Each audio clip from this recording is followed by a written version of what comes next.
నమస్కారం. కార్తీక పురాణం 22వ రోజు పారాయణలోకి వచ్చాం. దత్తాత్రేయ స్వామి కార్తవీర్యార్జునుడు అనేటువంటి క్షత్రియ రాజుకి మాఘమాస వ్రత మహాత్మ్యము, శివపూజ మహాత్మ్యము తెలియజేస్తున్నారు. ఇంతకుముందు గాథల్లో మనం ఏం విన్నాము? మాఘమాసంలో శ్రీమన్నారాయణుని అర్చించాలి అని. అందుకని ప్రత్యక్ష నారాయణ స్వరూపమైన సూర్య ఆరాధన గురించి చెప్పుకున్నాం. దత్తాత్రేయుల వారు ఏం చెప్తారంటే శివారాధన చాలా ముఖ్యమని, తప్పకుండా చేసి తీరాలని చెప్తున్నారు మాఘంలో.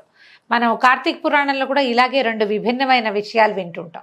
కార్తీక మాసం శివ సంబంధమైన మాసంగా చెప్తూనే దానికి మన దామోదరుడు, మన కార్తీక దామోదర ప్రీత్యర్థం అని చెప్పాలని చెప్పుకుంటాం.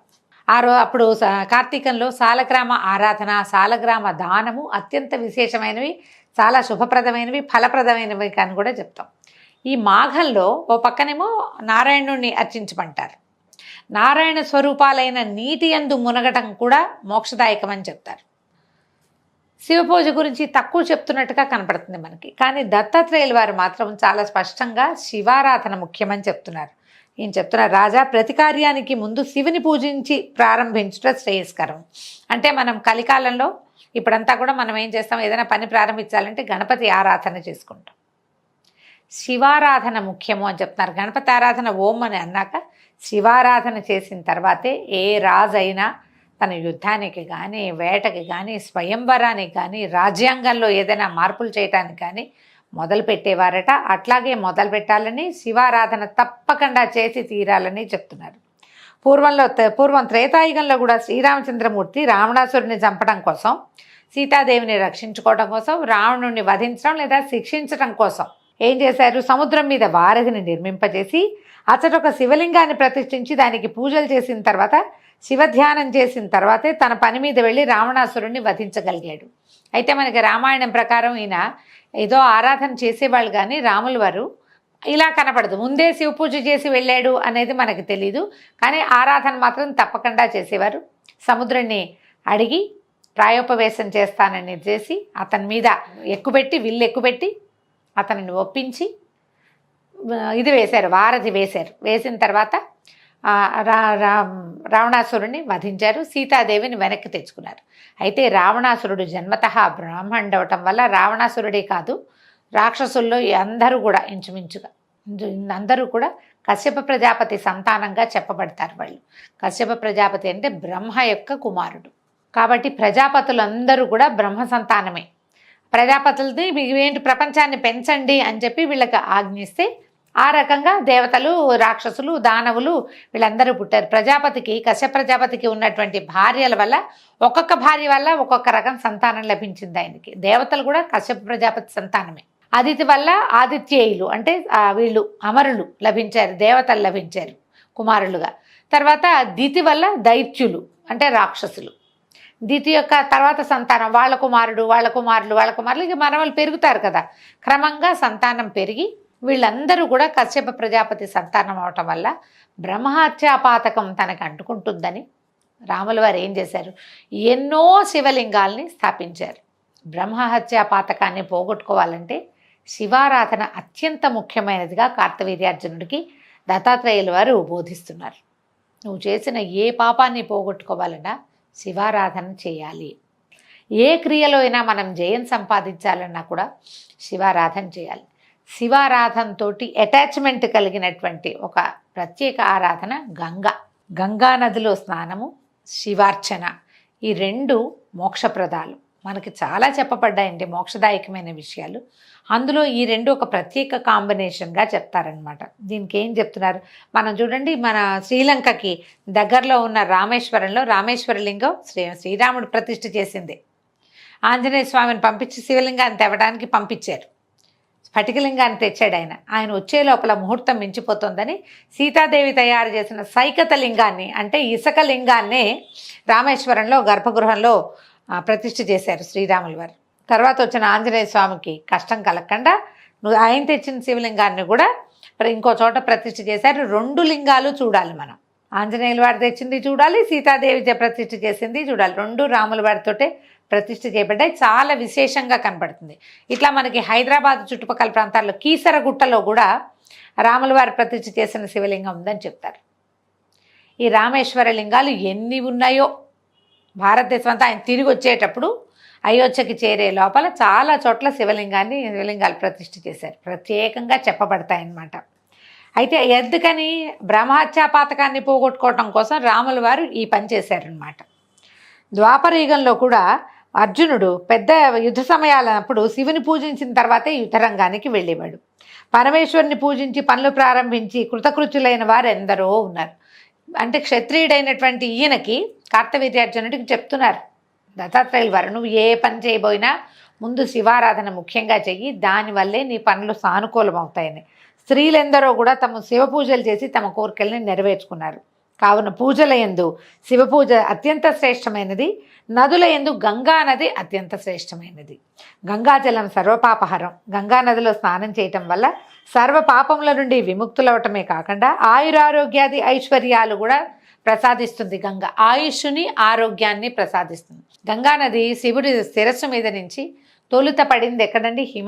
హిమాలయాలంతా కూడా ఔషధులే, అన్ని ఔషధాలే. అలా ఔషధీ గుణాలున్న ప్రాంతాల్లోంచి ప్రవహించి రావటం వల్ల గంగా నదికి సహజంగానే ఒక ఔషధ గుణం ఏర్పడింది. భూమి మీదకి వచ్చేసరికి ఆమె ఎక్కడ పుట్టింది? అసలు తొలి పుట్టింది ఎక్కడ? విష్ణుపాద సంభవ. ఆవిడ విష్ణువు యొక్క పాదం నుంచి పుట్టింది.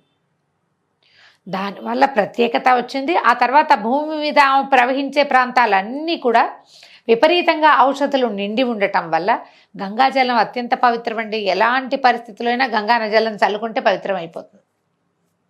ఇక మడి మైలా లేదు గంగకి, అంత ప్రత్యేకమైంది. ఒకటి విష్ణువు యందు జన్మించటము, రెండోది శివుని మీద నుంచి ప్రవహించటము. ఈ రెండు దాంతోపాటు హిమాలయాల్లో ప్రవహించి మనకు అందటం వల్ల ఔషధ గుణాలు కూడా వచ్చినాయి. పవిత్ర గుణమే కాకుండా ఔషధ గుణం కూడా వచ్చింది. కాబట్టి ఆయుష్ ఆరోగ్యము రెండూ పెంపొందుతాయి గంగానది స్నానం వల్ల. గంగాజలం సర్వరోగ నివారిణి. పవిత్ర గంగానదిలో స్నానం చేస్తే మోక్ష సిద్ధి కలుగుతుంది. శివుని శిరస్సు మీద ఉండి క్షణక్షణము పరమేశ్వరునినే ప్రక్షాళన గావించేటువంటి గంగాజలము అల్పులని ఆదుకొని వారిని సర్వపాప విముక్తుల్ని చేస్తుంది. మనలాంటి వాళ్ళకి గంగే మోక్షకారకం. ఆరోగ్యరీత్యా కూడా శాస్త్రపరంగా ఇది నిర్ధారించబడింది. ఏ నీళ్ళనైనా సరే గంగా గంగా గంగా అని 3 సార్లు అనుకుని శిరస్సు మీద చల్లుకుంటే ఆ నీరు కూడా గంగాజలంతో సమానం అవుతుంది. మనం ఇది కార్తీక పురాణం కాలంలో చెప్పుకుంటాం. మనం ఇంట్లోనే స్నానం చేస్తాం. ఏ నదికి వాపికూప తటాకాదులకి వెళ్ళలేకపోతాం. ప్రాతకాల స్నానం చేయాలి. ఏం చేస్తాము? ఆ బకెట్లో చేసి బకెట్ మీద చేపెట్టుకుని హరగంగే అనుకోవటం. గంగే చేయమనే చేయవ గోదావరి సరస్వతి నర్మదే సింధు కావేరి జలేస్మిన్ సన్నిధిం కురు అని చెప్తాం. నా గంగాచ యమునా చైవ గోదావరి సరస్వతి 4 నదులు వచ్చినాయి కదా. అక్కడి నుంచి గోదావరి సరస్వతి నర్మదే సింధు కావేరి 4 7 3 7 నదులని ఇక్కడ మనం పొందుతున్నాము అని ఒక మంత్రం చెప్పుకొని ఆ శ్లోకం స్మరించుకొని నీళ్ళు తీసుకుని హరగంగే అని నెత్తి మీద పోసుకోమని చెప్తాం.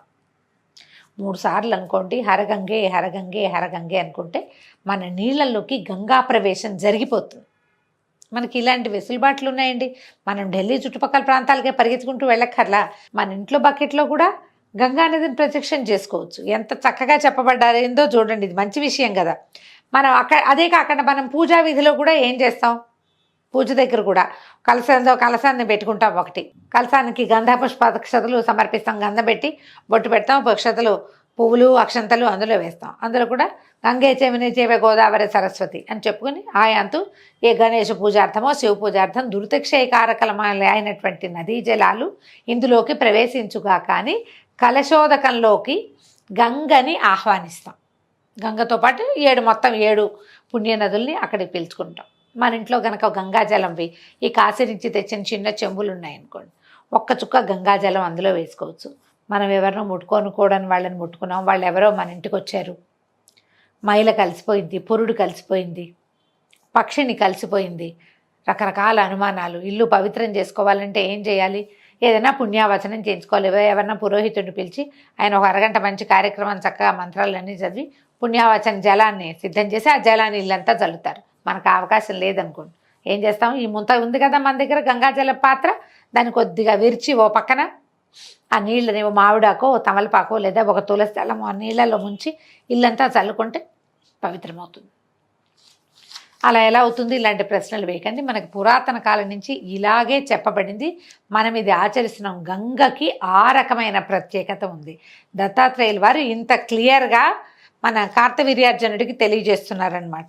ఎక్కడైనా సరే నువ్వు ఈ శ్లోకం కానీ మంత్రం కానీ దాంతో అభిమంత్రిస్తే నీ దగ్గర ఉన్న జలంలోకి గంగా నది ప్రవేశిస్తుంది. ఆ నీళ్ళని నువ్వు నెత్తిమీద చల్లుకున్నా కూడా నువ్వు పవిత్రుడవుతావు. ఈ గంగాజలము శ్రీమన్నారాయణుడి ప్రతిరూపము. ఏమిటంటే నారాయణుడు అంటున్నామా మనం. ఈ నారాయణం అంటే నారములు అంటే నీళ్ళు. నీరంతా కూడా జలం అంతా కూడా నారాయణుని అధీనంలో ఉంటుంది. నారాయణమూర్తి అయిన పేరుకే నారాయణము, నీటి యందు ఉంటాడు ఆయన. ఆ నీరు ఆయన యందు ఉంటుంది. అంచేత శ్రీమన్నారాయణుని ప్రత్యక్షం చేసుకోవాలన్నా, ఆయన్ని పూజించాలన్నా, ఆయన్ని తృప్తిపరచాలన్నా, మన పూజ సఫలం కావాలన్నా ఆ నీటిని అభిమంత్రించి మనం గంగాజలంగా భావించుకుని మీద చల్లుకున్నా కూడా మనకి ఆ రకమైన ఇది సిద్ధి లభిస్తుంది. ఈ నీటి యొక్క ప్రాముఖ్యతతోటి ఈరోజు పారాయణ పూర్తయిందండి. రేపు ఉదయం మళ్ళీ 23వ రోజు పారాయణలో కలుసుకుందాం. నమస్కారం.